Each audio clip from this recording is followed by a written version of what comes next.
Welcome back to Girl Talk. I'm here with John Bradford at the North End location of Island Tire and Automotive Services. Great to have you with us. Thanks to be back. It is a warm day. Okay, no, it's a hot day today. And if you're like any of us, we've got that AC running. It's running hard.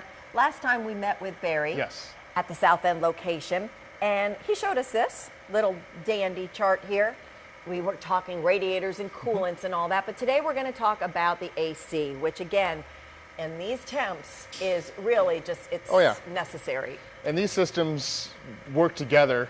Basically, like you talked before, if your engine's overheating, your AC is not going to work. This is why they're shown together here.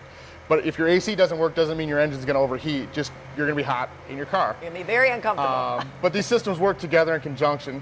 Every vehicle has certain parts, and they may be called different names. You have your compressor, which is turned by your engine when it's running. That way, if it's shut off, you're not going to have it.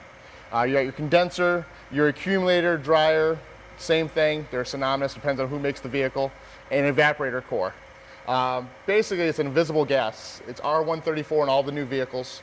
Old vehicles are R112. It's super expensive. We convert them over nowadays to 134, which is a much cheaper gas. It's also known as Freon. Freon, right? Same thing. That's what I knew it as. Yep. So I thought I was talking about something different, but he's like, no, it's all the same. And a lot of these things have synonymous names where it's Freon, R134. They're just technical. Who you're talking to, what they know.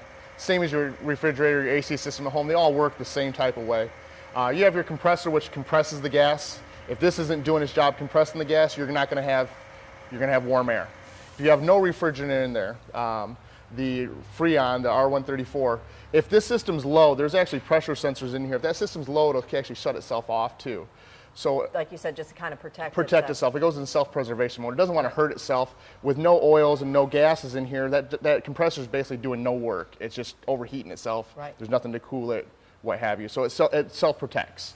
Like today, I've already had 2 customers come in today. John, my AC's blowing warm. What's wrong with it? Well, what we always have to start with is we have to start and see how much refrigerant's in the system.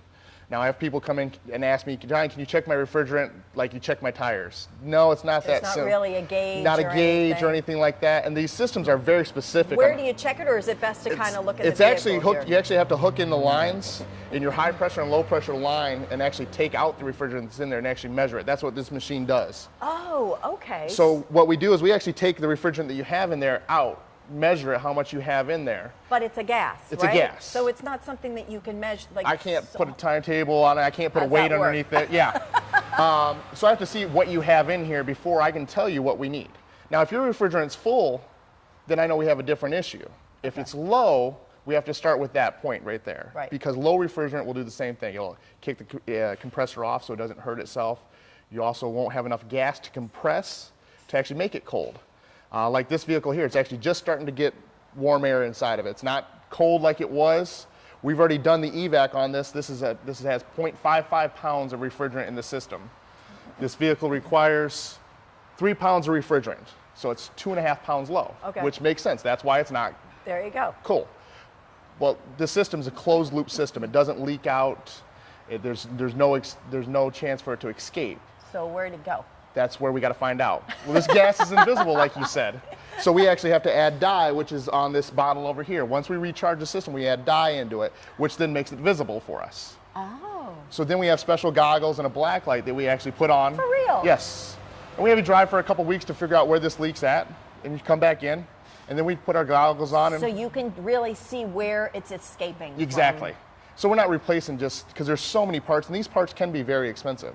Right. And some of them are a little less expensive, but the location's very expensive. Well, and like you said, from the person off the street, we're just saying, like, isn't there a... All I want is it to be cold. Just come on. Yeah. Like an easy way to get to that cold air and that comfort zone that we want to be in. But there's really some obvious steps that, or not so obvious steps that we don't realize. And that's what you have to be careful too, because I have people say, well, I can go to AutoZone or I can go to Walmart and buy that can of air. Can't I just do that?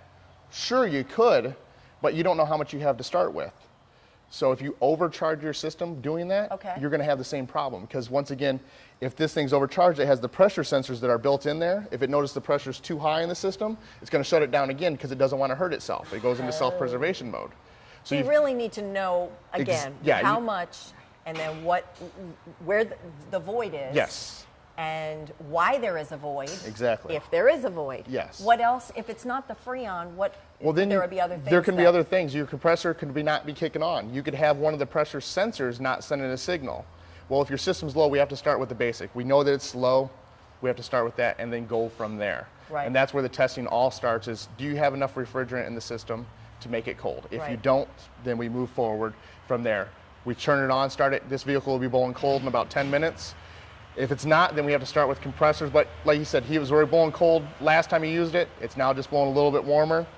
We have to start with that. Done the test, it's low. Yep, we're going to put dye in it, figure out where his leak's at, then we'll bring him back in and fix whatever component's leaking.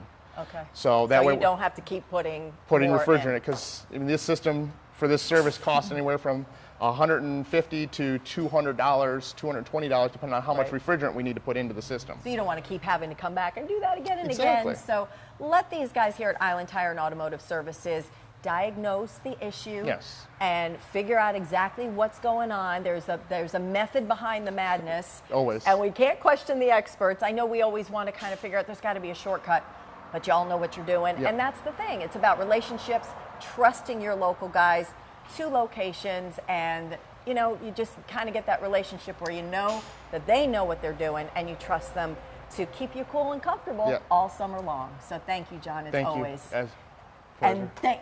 Don't want to leave you hanging. Thanks, buddy. Appreciate it. And thank you all for tuning into this episode of Girl Talk. I'm Debbie Court, and we'll see you next time.